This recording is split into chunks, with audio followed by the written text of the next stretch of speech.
Hi, I'm Chris Wilson from Grinding Gear Games. This is Season 2, Episode 4 of Build of the Week, a video series where we highlight interesting Path of Exile character builds. Today's episode is slightly different than normal. We aren't showcasing a build created by our community, but one that we've put together ourselves for people who are looking for ideas of what to run in our upcoming 2-week race. The event runs from May 10th to 24th US time, and is designed to raise money for the Child's Play charity. If you haven't heard of them, they are a gaming charity dedicated to improving the lives of children by providing toys and games to over 70 hospitals worldwide.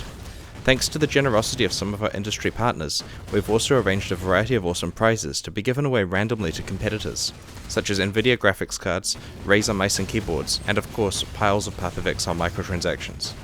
During the event, we will be offering an exclusive microtransaction, the Angelic Mask, with all of the proceeds going to the Child's Play charity. Once the event ends, the mask won't be available again. The race itself is a hardcore event with the properties of both the Ambush and Invasion challenge leagues. We've put considerable effort into rebalancing Invasion recently, so we feel that the event will be a lot of fun for everyone. Characters that die in the race are still eligible for prizes. If your character survives the race, then you can continue that character in the Invasion League afterwards. While a lot of the fun of Path of Exile is experimenting with character builds, there isn't much time in a 2-week race to try too many characters.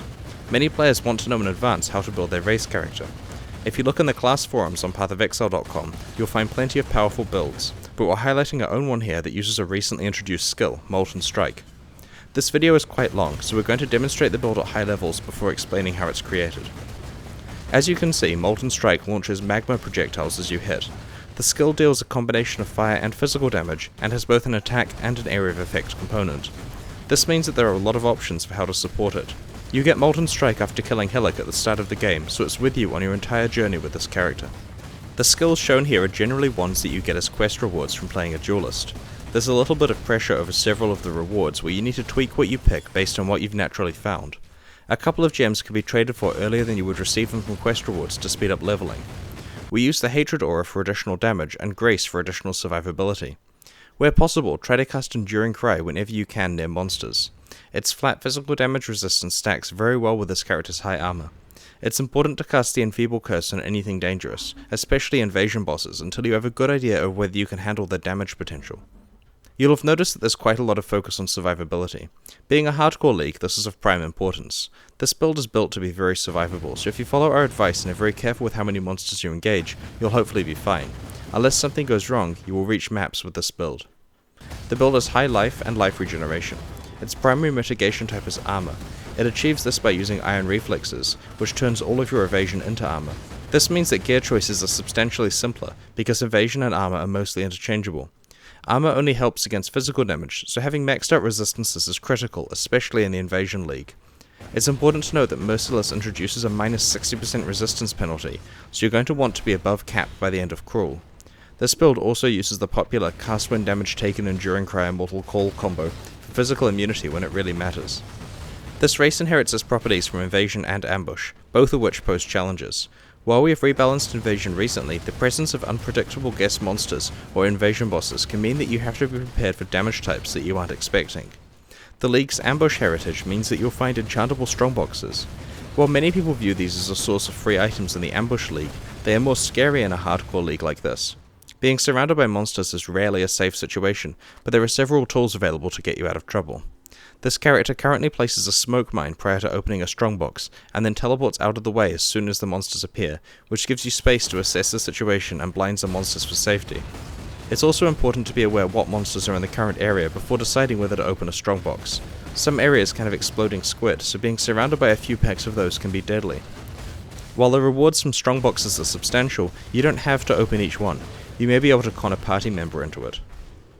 Flasks are a really important part of a character's build. Some players don't put enough emphasis on rolling good flasks, but they're critical in a hardcore league like this one. Pick up all superior flasks that you find so you can trade them at vendors for glassblowers baubles. Having high quality versions of your final flasks provides large benefits for only marginal effort. Take the time to roll your life flasks. Having them both restore life instantly and also remove a status ailment will save your character's life. Collect and craft as many resistance flasks as you can.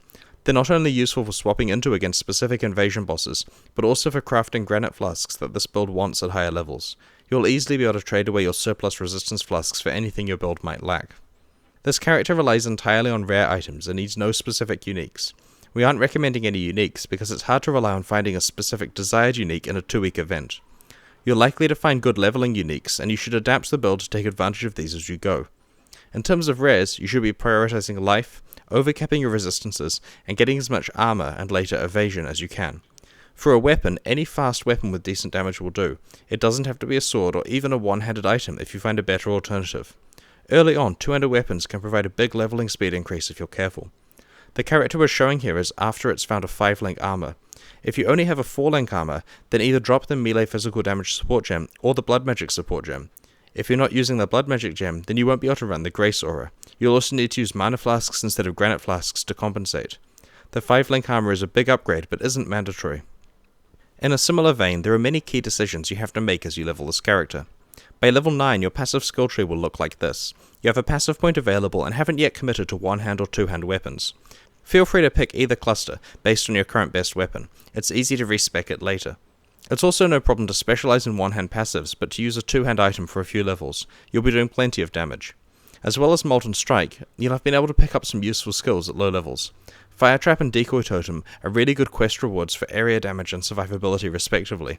It's also really worthwhile to get the Quicksilver Flask quest reward from the Tidal Island. Level 17. You've committed to one hand and have grabbed these life nodes and the leather and steel notable, which allows you to use a body armor and shield without movement penalty.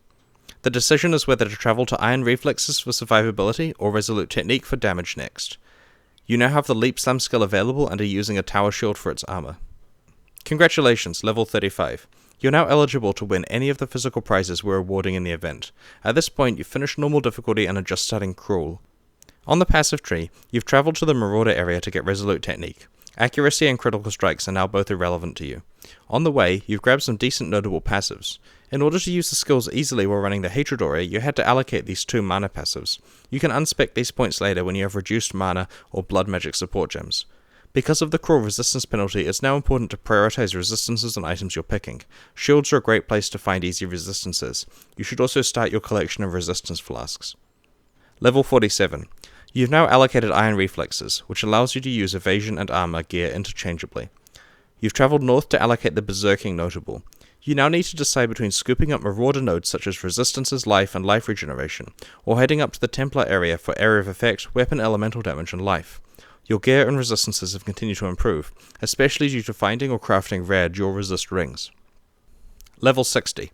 You are now able to unspec the mana passives that you've been relying on. It's also worth grabbing 30 dexterity if you plan to use the Grace Aura. There are some great notable passives in the Templar area that are worth allocating, such as Crusader, Discipline and Training, and Amplify. On the way to the Templar area, if you find yourself running into resistance problems, you can allocate Diamond Skin. At this point in your character's progress, you can return to the Merciless Tidal Island to get the Blood Magic Gem so that you can run 2 auras. If you have a reduced mana gem available, you'll want to run Hatred and Grace. Otherwise, you probably want to use Hatred and whatever resistance aura is most useful to you. It's probably good to save the normal and cruel Siosa quest rewards until this choice needs to be made.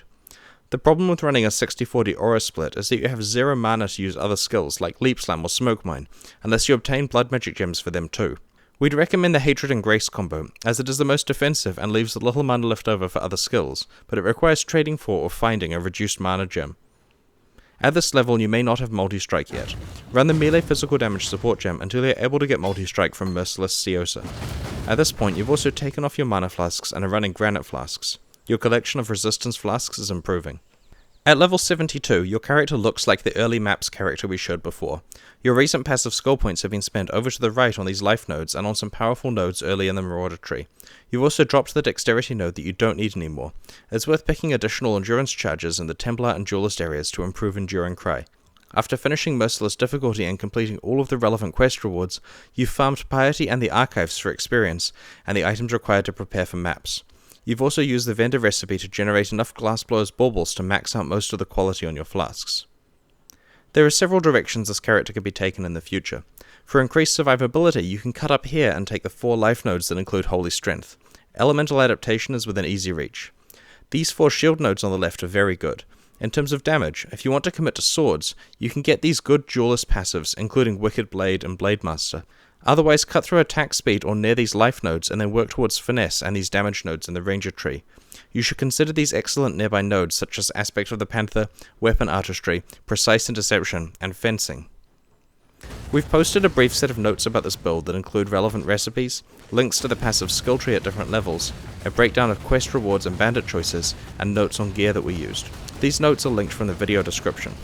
Hopefully this build works as well for you as it does for us. While it certainly could be improved with better items, it's a good starting build for a race like this, and will give you a decent character to use in the Invasion League once the race is over. Thanks for watching this video. We look forward to seeing you in the event this coming weekend. We're hoping to raise a lot of money for the Child's Play charity and look forward to seeing what other awesome builds players come up with in the event.